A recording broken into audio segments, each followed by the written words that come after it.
Thank you very much for having me here. This is an incredible conference, and I'm truly, truly honored to be here.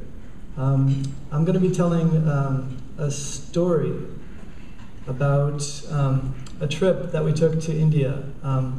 Some friends of mine and I decided to go to India for 1 year to do service work. And it turned into an incredible experience, and it's quite a story, and you probably wouldn't believe me if I didn't have pictures, but I have lots of pictures. So we're going to run a little bit beyond the time we're supposed to, but I hope that's okay. So what is service? The best definition of service that I've ever heard is that service is love made visible. So we go about through our lives thinking about what is best for us, but service is kind of a shift to thinking about how can you help others, and taking the time to really listen to the wants and needs of others, and to come from a place of your heart and to work to help others, and with humility. So I was part of a group of service-minded folks that were doing a lot of good projects, and a few of them said, hey, let's go to India and do service work for a year. And at first I wasn't so sure that that's what I wanted to do. I had a family, I didn't want to go away for a year. So I thought about it, and at a certain point, I've heard a calling. If you hear a calling, listen and respond. So it's kind of strange to say this, but I really felt like India was just pulling me there. It's like I was just drawn to India, and I really had no option but to go there. And so we didn't know exactly what shape this would take, but I felt like it was going to take the form of a wave, where we would start somewhere in India and move, and as it traveled, it would probably grow. It's some kind of movement, but we didn't really know what it was. We thought about it, but we had no plans when we actually went. So we headed out to India. So one thing we all had in common is that we all had to sacrifice quite a bit to go on this thing. We all had to give up something. And when you sacrifice, it creates space to really give your all. Now, surrender is total sacrifice. Surrender is when you just give everything and you hold nothing back. And so that's what I was doing. For 1 year, I was just going to give everything that I had, just completely just give everything and hold nothing back. And when you surrender, that's what allows for miracles to happen. So I was traveling with this guy named Mark. Mark is the one on the right. And Mark was a fun guy, creative, compassionate, and so we went, and as we went, we developed some certain ideas about what this trip was going to be about. The first one was that we were going to crank it up. So this wasn't just about going to India and doing service for a year. It was about really just giving it our all at every moment, and just then giving it more, and then giving it more, and never stopping to intensify how much we could give. We also realized it was just going to be about fun. Like, we were just so much fun together, and so we were going to have a good time doing this. Now, on that note, a friend of mine, I told him I was going to be giving this talk, and he asked me if I was going to wear a fez. And so I said yes. So in the spirit of fun, I'm going to wear a fez for this talk. So, which goes into the next slide, which is that this is a dream.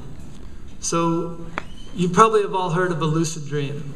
A lucid dream is when you are in the middle of a dream and you realize that you're dreaming. And as soon as you realize that you're dreaming, you can do anything that you want. You can start flying, you can walk through walls, you can do anything. You can just play in the dream.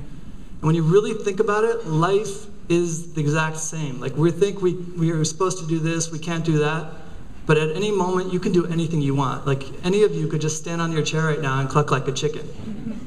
Anybody could do it. You probably won't, but you can, and at any moment it's the same. We can do anything we want. And as soon as you tap into that creativity and that sort of awareness, it just blows things wide open. And so that's what we were challenging ourselves to constantly push into that awareness. And we would dare each other to do things all the time. We also had to work to develop service eyes. So this, basically, like, every moment holds an opportunity to be of service. You know, we go around in life usually thinking about ourselves, but when you shift it, you know, you can look around and there's always opportunities to be of service to others. Always. You know, you just have to develop the eyesight to see it and respond. And the last thing we worked on was tools. We needed tools. So if you see opportunities to be of service, then it's like the more tools you have, the more you can actually do. So, you know, for instance, if you see somebody that's wounded, you know, if you know how to treat that and you have some first aid equipment, then you can help them. You know, if you develop all these tools, then the more you can do. So we wanted to develop tools as we left. So we started this at the Gandhi Ashram in India, and there's a nonprofit Gandhi Ashram called Manav Sadhana. They work with kids from the slums across the street. So Jayesh Bhai is this incredible guy. He's probably the most amazing embodiment of service that I've ever met in my life. So they work with these slum kids. They do all this incredible work, and he was this sort of hidden support throughout our project. We didn't know exactly what we were going to do, but as soon as we got there, we just said, let's, you know, look for opportunities. So if we saw a woman like shelling peas, we would go help her shell peas. If we saw somebody like shoveling dirt, we'd help them shovel dirt. And, you know, here's a picture of us, you know, helping this guy carry this cart filled with plywood, heavy. And so Ahmedabad is the city we were in, and it's divided into 43 sections or wards. And we said, okay, let's do this walk for 43 days, one day in each ward, and we'll just do these service opportunities as we see them. And we thought, you know, there's trash all around. Let's get this cart. We'll pick up trash. We'll fill this cart up with trash, and then walk around. Now, as a foreigner in India, you just get a lot of attention just by being a foreigner. If you start picking up trash off the street, you get a ton of attention. You know, and if you start piling trash up on top of the cart, you know, it's just over the top, you know? So we wanted to use this attention in a good way. So this is a bad photoshopped image of what the trash on the cart might look like. So that was our idea. So we spent the next 6 months trying to get tools to make the most out of this 43-day walk. Like, we just wanted to learn what the issues were in Ahmedabad and what the solutions were, so we could model these and basically show everybody, like, here's what can be done. So we went to the dump and we figured out how trash is dealt with and how recycling and composting is dealt with. We realized there's no trash bins in the entire city. If people wanted to throw trash, their only option was to put it in their pocket or throw it on the ground. So we wanted to work on developing these trash bins and having them installed. We were partnering with some nonprofits to try to green Ahmedabad, get trees planted. We were working with these street kids who had no school to try to teach them and do these spontaneous street schools. And without speaking their language, there were all these animals that were hurt and sick, and we wanted to figure out how to help them and who to call. And the pollution in India in this city particularly, is the worst in India. And in Delhi, they had terrible pollution problem. And when they switched to compressed natural gas, CNG rickshaws, it solved the problem. So there were a few here. We talked to the suppliers of CNG, and they agreed to give us a rickshaw, painted the colors of the Indian flag for the whole 43-day walk with a driver. And we also met the freedom fighters. Now, these are the guys that actually stood with Gandhi to push off the British. You know, he didn't do it alone. He did it with these freedom fighters. And you know, Gandhi wasn't just about defeating the British. He was also about cleanliness and about equality. And so we were going to integrate these guys into the walk as just like they're still fighting for all these issues. So our whole walk was just gathering all this like momentum, and like we were planning something really big, and we figured like this is what our trip is all about. And basically at the 6-month mark, you have to leave India and get a stamp from another country and come back in. And we were told by the nonprofits we're working with, don't worry about it. You know, it's like, we'll write you a letter. We do this all the time. You don't have to leave. So we went in to do this, came with our letters, and they said, no, sorry, that only works if you're of Indian descent. You guys have 5 days to get out of the country. So, you know, that came as like a bad news. It's like we were just doing unpaid work. You know, we didn't want to buy a ticket out to another country. You know, it was just time distraction of our focus. It just seemed like a bad thing all around. But the lemonade theory is that, when life throws you lemons, make lemonade. So we happen to ask the right question, which is, how can we use this as an opportunity to be of service? So we had thought that we had found our calling, this is what we're supposed to do. But sometimes, life throws curveballs and, things come from unexpected places. So our options really were to go to Sri Lanka, to Nepal, or to Pakistan. Those are the closest countries. And at the time, this was 2005, and the U.S. is in a war with Iraq. George Bush is president. America is not a popular place in Pakistan. And, Daniel Pearl had just been killed, and so Pakistan seemed like a real challenge. And so in the spirit of cranking it up, we're like, okay, let's go to Pakistan. So we're heading there now. In 1947, India and Pakistan divided, and it was really bloody division known as the partition. And ever since then, the two countries have been just really, completely hostile toward each other. And they're also nuclear powers. So this is one of the most dangerous borders on the entire planet. So that's where we were heading. So we still didn't know exactly what we were going to do. We knew that we're heading to Pakistan, but what can we do? How can we use this as an opportunity to be of service? So that's when I had a little aha. I was just like, why don't we go to some schools in India and gather some letters from the kids, and then we'll go to some schools in Pakistan and deliver them. And it sounded like a great idea. So we went to our first class, and we said, hey kids, I'm John, this is Mark, we're going to Pakistan, and this is an amazing opportunity for you to write a letter from your heart, and we'll go deliver it, and you can make a friend in Pakistan. So the kids, we gave them paper, they wrote it down, and we took their letters and looked at them, and they were incredible. These letters were like pure gold. It's like the kids had poured their heart into them. And we realized that we were really rewiring these kids' brains in a way. It's like the only exposure they had to Pakistan was through the media or through what people told them. And here we were kind of saying that these are your potential friends. And so they sat down and they were like imagining them as their friends, and they were just writing from their heart. And it was really like planting this deep seed in them. And we realized that when we give these to the kids in Pakistan, same thing.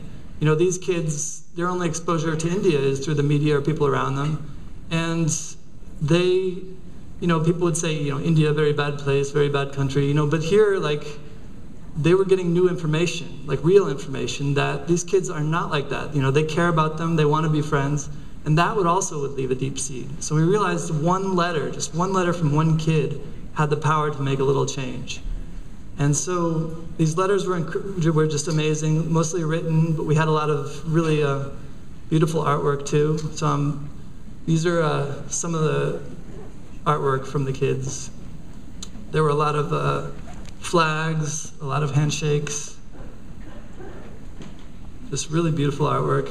And this one school in particular, HP Kapadia, they just went crazy. They gave us this whole big box full of letters and banners, and basically in 2 days after deciding to do this, we had already gathered 3,000 letters. And we also got letters from the freedom fighters that we were going to go give to freedom fighters in Pakistan. And the media started writing stories about this, and right as we were getting ready to go, Mark's passport was stolen. And so we had to go up to Delhi and work on getting a new passport. So we were told that it would take 2 weeks. Now this is a picture of the box that we're hauling with us. And so we're like, okay, 2 weeks, what do we do? Let's just keep going to schools. So we went to an army school, and we went to a blind school. We went to elite schools and poor schools and special ed schools and blind schools and just all types of schools. We wanted to get a message that this is coming from kids all over India. It's just like kids everywhere are the same. They just want to be friends. And we really developed a vision, which is that if one letter can make a small change, that if you can get a whole classroom to write these letters, then you've just multiplied that change times 30. If you can get a whole school to write these letters, you've multiplied that change times 1,000. And if you can get all the schools in India and all the schools in Pakistan to write letters to each other, then you've essentially connected an entire generation of kids And as that generation grows up, entire new mindsets take over, and you have a new relationship between the countries. And we realized it really actually is that simple. And it just became a question of logistics. How do you do it? How do you get all the schools in India and all the schools in Pakistan to actually write to each other? And we're only there for like 6 more months. So how can we do this in 6 months? So that became our question. And our answer was, we're going to have to use the media to do this. So this is a picture of the letters from that H.P. Kapadia, the school with the box. They laid them all out. And when Mark saw this, he thought, hey, we could create a huge letter, and from the kids of India to the kids of Pakistan. And the media would just be like all over that. So that was kind of a seed that we had. Someone also told us that, at the same time we needed to become more professional. We needed to have an identity and a website and stuff. So we called ourselves Friends Without Borders. We created a website, and someone suggested that we meet with the Times of India. So the Times of India is a giant. It's the largest English language newspaper in the entire world. They are huge, and we met with them, and they just loved the idea. We all brainstormed together, and they were like, we can get, celebrities, we can get cricket players involved in this. We told them that our dream was to connect the president of India and the president of Pakistan, to have them exchange letters. And they wanted to create this peace train with the kids from Bombay coming up to Delhi. And so it was a great connection. They even let us stay at their mansion in Delhi while we were there. And then this nonprofit from Chandigarh, another city, they said, come on up here and we'll set you up. We'll get all these schools ready to go so you can just go school to school to school. And we were like, perfect, So we went up there, they set us up with 2 bicycles, and we went from school to school to school to school to school and talked to literally like thousands of kids at each school. And by that time we were up to about 15,000 letters, and the media just started writing tons of stories about us. We got really good at issuing press releases and things, and then we came back and we met with the Times of India again. And that's when we realized that the Times of India kind of had some mixed motives. They basically, they were into the idea, but they also wanted to have us sign some papers, signing away all the rights to this so that they could brand it and commercialize it and whatnot. And we were warned by lots of people, be very careful, the Times of India, they're known for like hijacking projects and stuff. So, we were really in the spirit of complete purity. Like, these kids' letters just meant everything to us. And like, we really felt like, this was really coming from the kids, and that we were sort of, we had to protect this message. And so we never signed that. And meanwhile, I was getting very sick. I had got hepatitis A and jaundice. And so I was kind of slowing down. Now, the peace train came up from Bombay with the kids, and the Times of India had arranged for these kids to meet with the President of India at the presidential palace. Now, they didn't tell us about this. This is our own project, and they didn't tell us. And we were tipped off, ran to the presidential palace, and went in with them. They were kind of embarrassed, but we went in with them. The TV personalities there, and all the kids with their letters. And Indu Jain, the head of the Times of India, was there, and she personally asked President Kalam if he would write a letter to President Musharraf. So we knew that we had arrived at this point, and that's when I got super sick and had to basically just take rest. And so I went like for 30 days with no food at all, and I actually came pretty close to dying. I was very sick, and when Jayesh Bhai found out about it, he was just like, he arranged for somebody to bring me food, and when I was well enough, I went to his house, and he took care of me, and I basically was in bed for 2 months, and we felt like, our trip, we had this whole vision, but it kind of took a big blow, and like, looked like it wasn't going to happen. We were running out of time. Also at Jayesh Bhai's house was this girl, Maria. Now, Maria was there on a Fulbright scholarship. She biked 4,000 miles across China. She's this brilliant girl, just hard worker, incredible person, and she's just like, I want to work on this with you. And, but we were like, we're really low on time, and a filmmaker in Bombay happened to see a story in a magazine about our work, and she contacted us and she said, I want to make a documentary about this. So we said, okay, this sounds perfect. You know, we have a little amount of time. We can do a documentary. We just put the spirit into the documentary. When it comes out, we can come back to India and actually implement this thing. So it sounded like a great plan. So we started the documentary. And again, we just traveled from school to school and talked to these kids all over the place. And here are some pictures of kids and their letters.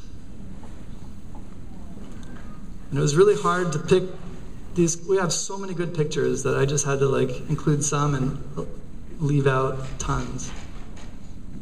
When we got to Bangalore, that's when we met this artist named John Devaraj, and he works on huge scale projects. And he also works with the street kids in Bangalore. And we're just like, wow, this is a perfect fit. You know, we want to create this huge letter, and here's this artist that works on huge scale, and this is kind of interesting. At the same time, my two friends, Mark and Yumi, wanted to join our project also. Now, Mark is this he was an attorney with, he's a partner in a law firm in a major, major law firm in San Francisco. This is like an incredible, successful attorney, and he just left it all to do service work full time. And he's an incredibly brilliant guy, incredibly brilliant speaker and writer, and the TV show The Bachelor actually contacted him and asked him if he'd be interested in being the next Bachelor.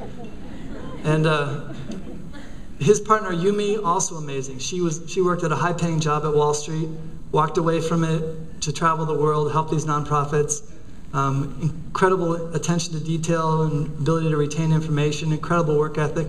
So these were just like two incredible people, very generous, very talented, that wanted to join this work too.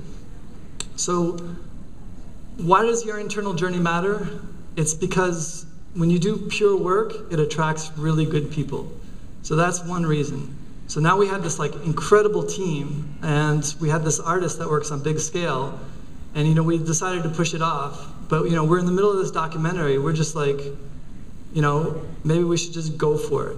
We'll take this good documentary and we'll make it just like an incredible documentary. We'll just make it happen right now. So we designed this letter, and it was huge. The dimensions were basically 240 feet by 360 feet. Now, like an NFL football field is huge, right? This was like almost double the size of that. That's how big this thing was. So we got material, we designed out the letter, John Devaraj laid it out, and the kids started painting it. And then the question became, where are we going to present this thing? Like, it's huge, right? So we were thinking maybe we could do it at a schoolyard, on a field, and so that was one possibility. But then how do you have to get a helicopter or something to take a picture of it? Then we noticed that there's happened to be this huge cricket stadium, this amazingly big world-class cricket stadium right in the middle of Bangalore, with light towers and everything that you could take a picture. And we were just like, wow, that's where we should present this thing. Now, as soon as we started thinking about that, it's just like the difference between this world-class cricket stadium versus like a schoolyard. It just seemed like, our project could either go like really big time or not.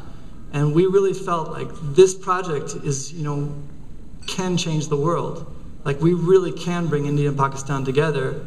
We really can potentially, stop a nuclear war from happening by doing this. We really believe that, with all our hearts, that's how important this was. And the stadium was like a tool for getting there. So we went and we talked to the guy in charge of the stadium. This time, Mark the lawyer joined us. We all went up there and we all gave our best pitch. We're just like, we really need this, here's why. And the guy said no. And we all just sat there just completely dumbfounded, like, I can't believe he just said no.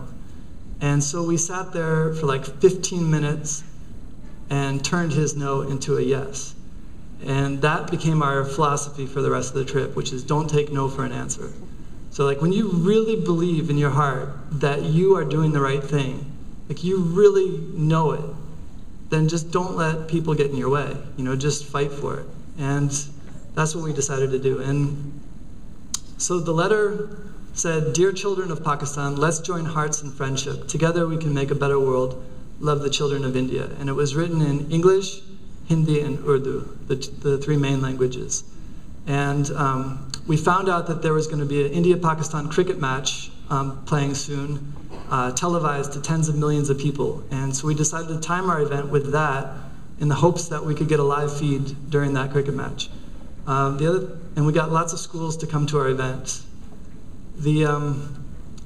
For scaling, it's nice to have well-connected people on your team. So we met a woman who had a lot of connections in TV, in the media, in press, and in Bollywood. And through her, we were able to get the TV network to agree to shoot our event during the cricket match. So when we launched our event, it was exposed to tens of millions of people on day one. So kids were writing their letters on the big letter. They all had written individual letters as well. We had thousands of kids there, and it was a huge success. The next day, we went to the newspaper stand, and every single paper in Bangalore, all of them, every language, every paper, had a picture of our giant letter in full color on the cover. So we just blanketed the city, and so it was a great success. Then we were heading to Mumbai. Now, Mumbai is like the entertainment capital of India, and so we wanted to kind of put a little Bollywood spin on it a little bit. But we had a logistical issue of how are we going to get this giant letter, how are we going to move it? Not only to Mumbai, but just all the way up to Pakistan. So we talked to a trucking company, and they agreed to give us 2 trucks and a bus for free, decorated with drivers for the entire duration of our journey to come. And then when we got to Mumbai, we had to figure out where to lay this out to continue painting it. And there was another stadium. We wanted to get another stadium, have another event. So we struggled really hard to make these things happen. We were able to find a space. This is a very crowded city to lay out this letter and have it painted by more kids. Here's some kids painting it. And we also wanted to, we were doing pretty well in the newspapers. We wanted to get this thing on TV. So we had the idea, let's create a public service announcement. And we went to one of the biggest film companies, best film companies in Mumbai, and they agreed to do it at cost. None of them would take anything for it. And they did an amazing job, and we had it done in several languages and different lengths, 1 minute and 30 seconds. So this is the 30-second one with subtitles.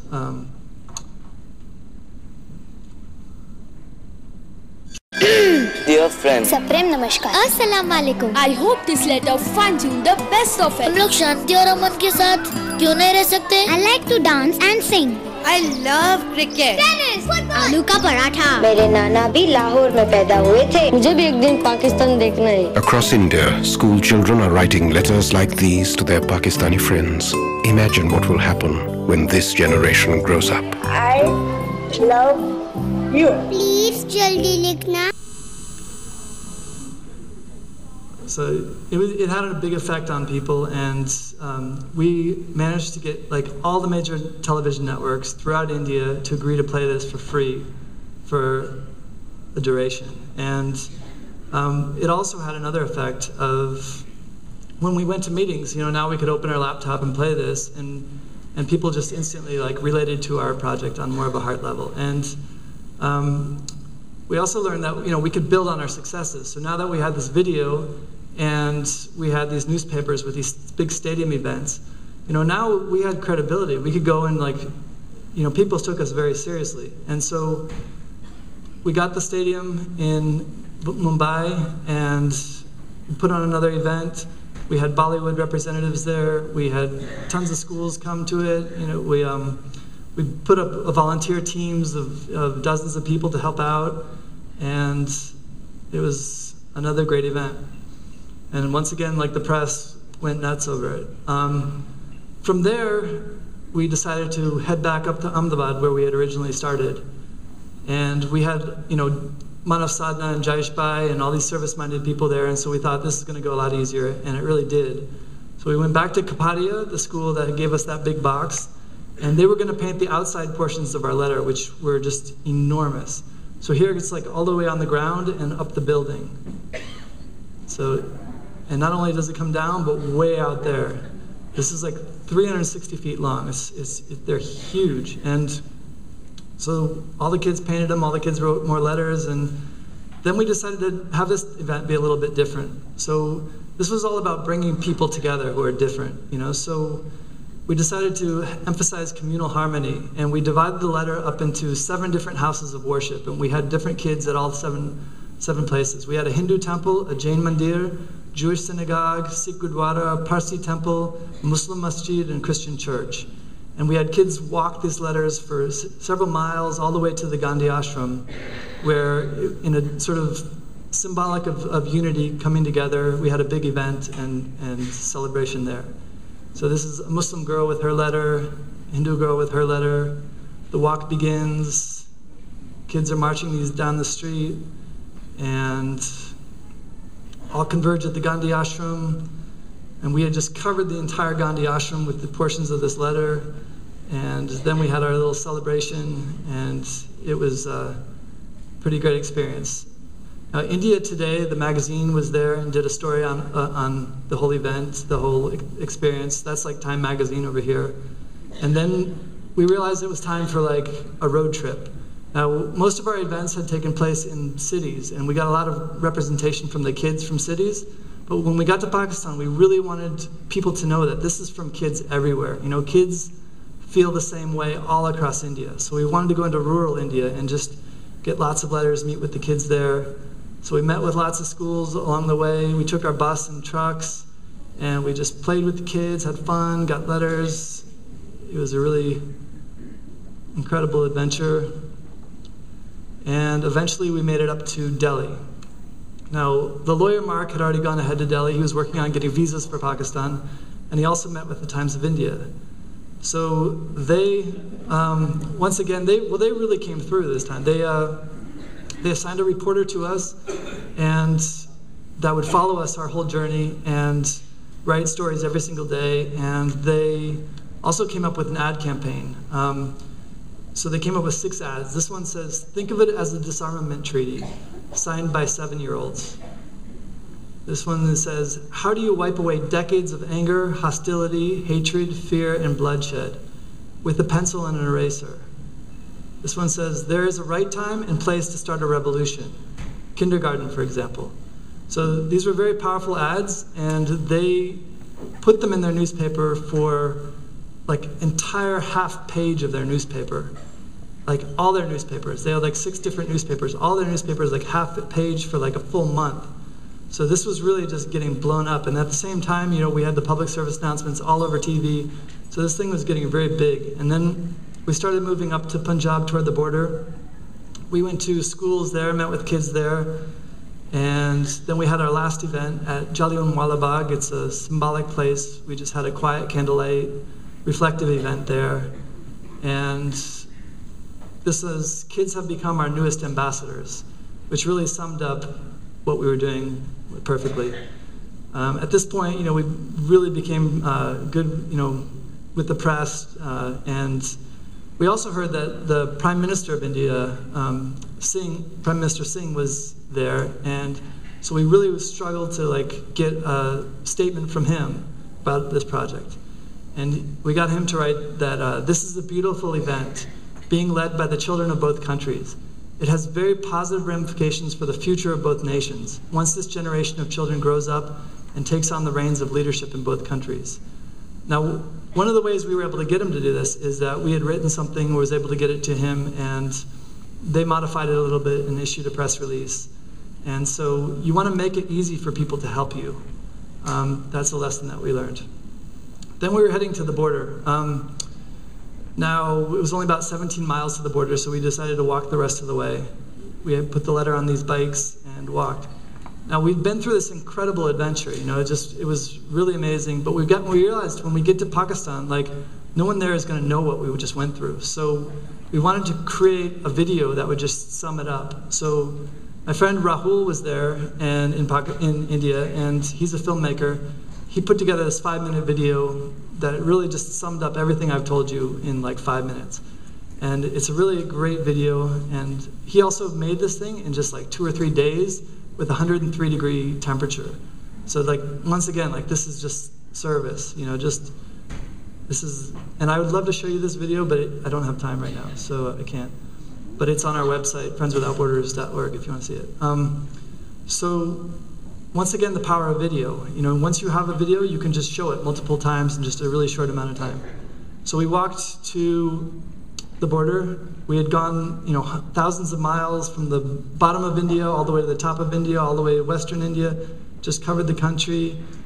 Once again, we laid out, you know, our long pieces just to kind of milk the press, because we were, at this point, we were just like, you know, just milking the press like crazy. Anytime we use the press, we always focus the attention on the kids, you know, and on trying to get schools involved and more kids participating in this thing.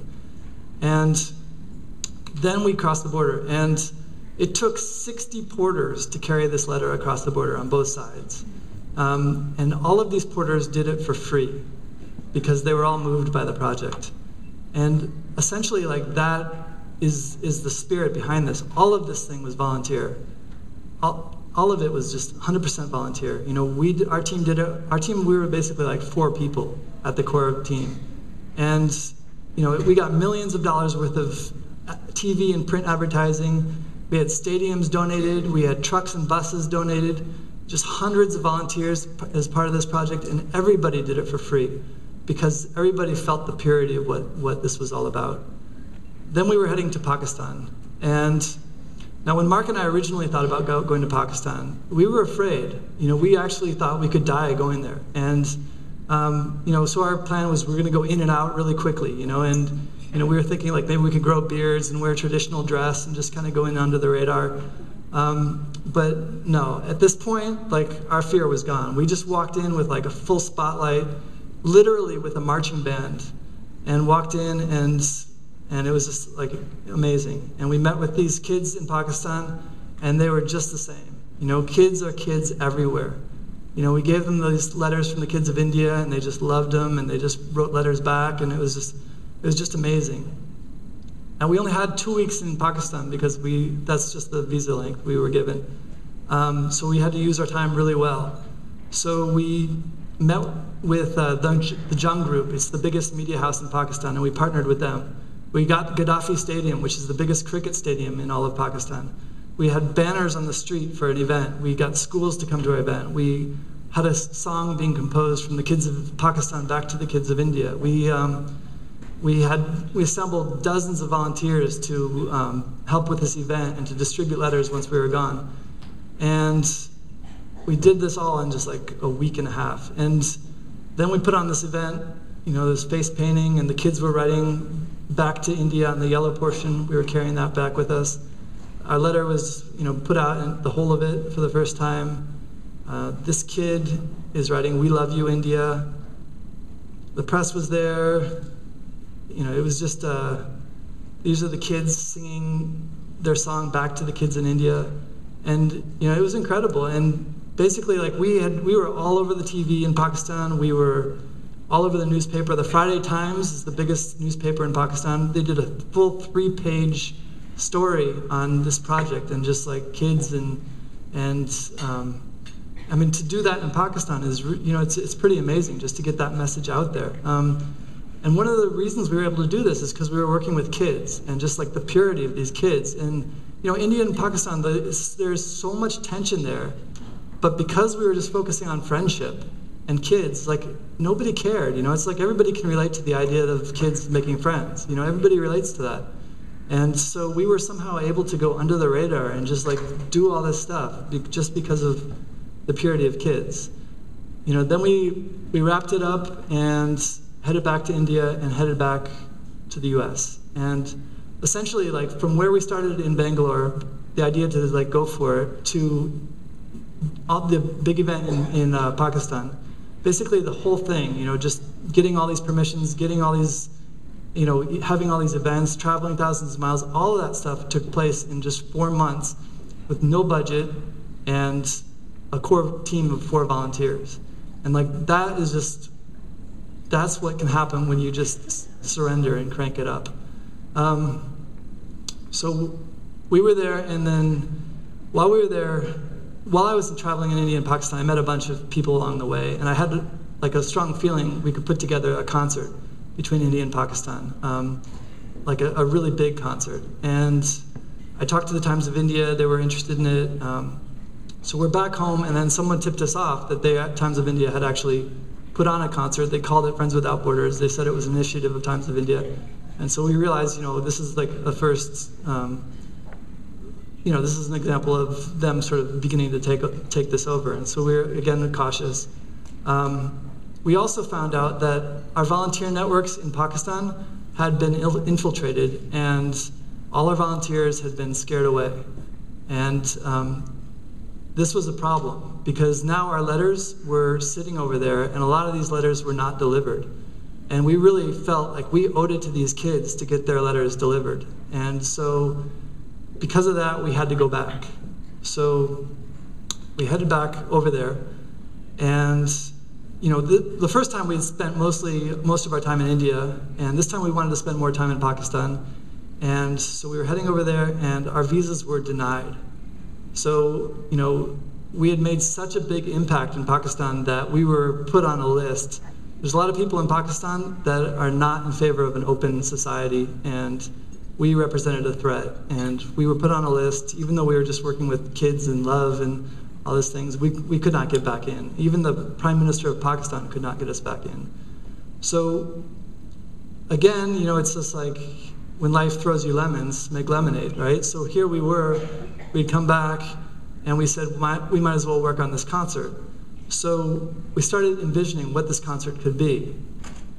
So we imagined this is a concert with the biggest acts in India, biggest acts in Pakistan, so big that whatever channel you put it on, it's on. You flip the channel, it's on. That's what we were imagining. It happened to be the 60th anniversary of independence. So when India and Pakistan divided in 1947, they hated each other so much that they divided at midnight.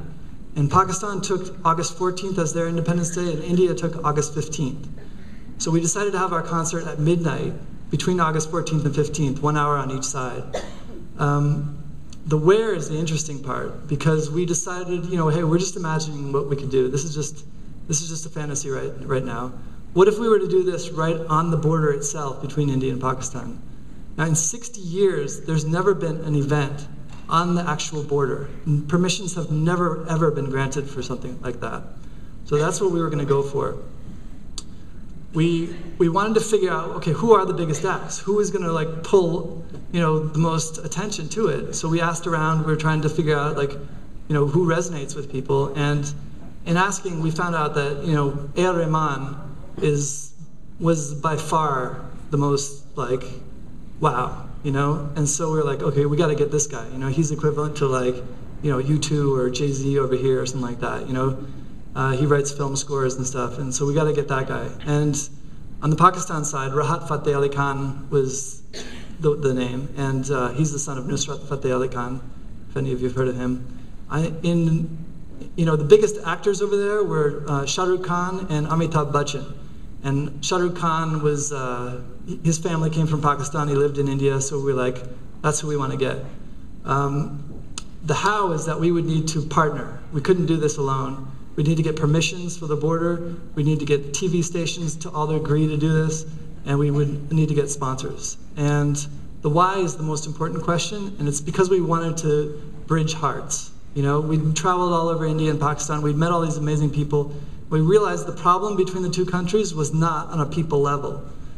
People had basically good feelings for one another. And what we needed to do was expose that to each other, So we designed this concert so that we could highlight these things we called message pairs. We'd film messages from rickshaw drivers in India, rickshaw drivers in Pakistan, school teachers, grandmothers, cooks, everything.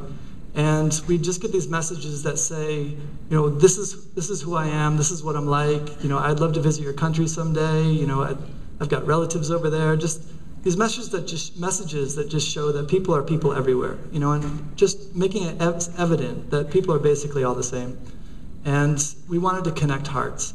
We also had these two twins that had been separated at partition, hadn't seen each other for 60 years, that we were going to reunite at the border. The concert we called Dil Se Dil, which is heart to heart. And Gandhi once said, "It may be long before the law of love will be recognized in international affairs. The machineries of government stand between and hide the hearts of one people from those of another." So that's what we were doing, is we were introducing love into international affairs. So at first, it sounded like a crazy idea, but we started just getting nothing but green lights. We partnered with this group called Roots to Roots in Delhi, and they started working on permissions. Now, to get permission for a border event, you need permission from every level of government, from very low to the tippity top. And, from Defense Department, Department of the Interior, every department. Over time, they were able to get permission from every level of government on both sides for the first time ever in 60 years. This was unprecedented. That alone was an accomplishment and changed the relationship between the nations, just that. We also got permission, we got yeses from A.R. Rahman, Shah Rukh Khan, Rahat Fateh Ali Khan, all the performers we wanted. We had the biggest talent agency in Bollywood working for us for no cost. We got the best production teams in both countries. We got the TV networks to agree to work together, just unprecedented. They don't do that, they're competition. We got them to agree to work together even though they didn't want to. Sponsors were saying, if A.R. Rahman is in, don't worry about it. So everything was going our way. And that's when we hit a yellow light. So at a certain point, our progress, which was so smooth, became very difficult. We hit this wall, and it was like a wall of corruption and greed and indifference and lying. And it was basically just a few people that were in positions of power, and we're all friends with each other and all networking and all just trying to basically, I don't know if they wanted to bribe or what, but they were just making it very difficult for us. And despite that, we just kept pushing on, kept trying to kind of reach them at a heart level and just kept trying to make it happen. And as soon as we basically had it all put together, that's when we contacted the Times of India. Now, we knew that, this is the 60th anniversary of independence, and, as soon as they find out about this and the concert idea, they're just going to go for it, because all they have to do is get on the phone and things happen. They're giants, So at that point, we had already established this thing, and they wanted to be our media partner. So at that point, basically, the who's who in Bollywood started calling us and wanting to participate in it. We had the stages built on the border. We had the scripts written. We had the equipment in place. We had 20 cameras filming this thing. We had the best equipment in all of South Asia. We had equipment being flown in from Singapore and Dubai. We had the best sound guy in South Asia. We had a sound guy flown in from London. We had 3 rings of security. This thing was like no concert that's ever taken place there.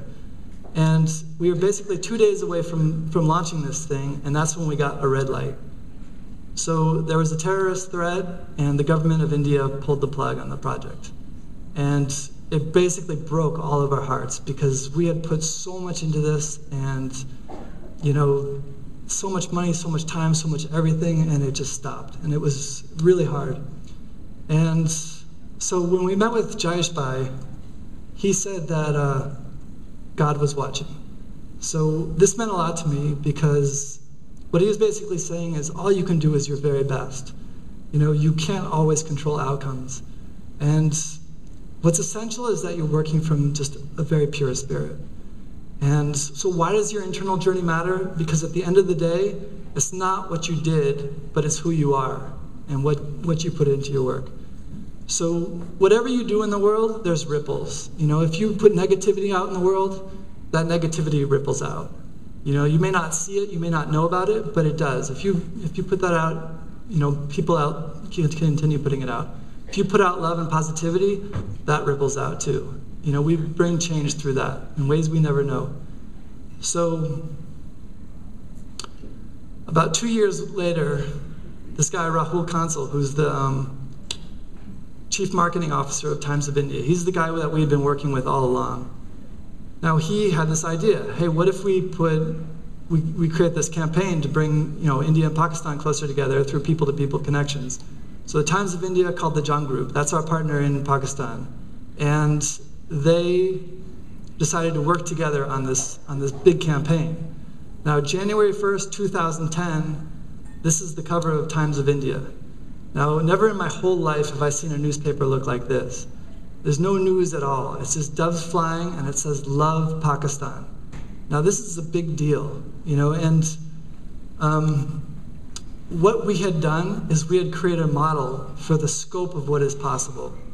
And we had also infused that model with love and the idea of heart-to-heart, kid-to-kid, and people-to-people connections. And that's exactly what was showing up here, is this huge project infused with love. And so Dil Se Dil became Aman Ki Asha. And Aman Ki Asha became this huge campaign across both countries. So concerts were being put on all over both countries with musicians from both nations. Billboards are all over the streets, TV ads all over the TV. They did a handkerchief thing across the border. They organized discussions on important issues like Kashmir and water rights. They had organized talks between business leaders and news anchors and news editors, and they're working on changing visa practices. And this is all happening right now. In 1 year alone, perceptions have changed in both countries. The association of Pakistan with terrorism as the #1 association in India went down from 75% to 42% in 1 year, down 33% in 1 year. In Pakistan, the biggest issue is Kashmir, and the awareness of that as being a real issue in India went up from 4% to 17%, up 425% in 1 year.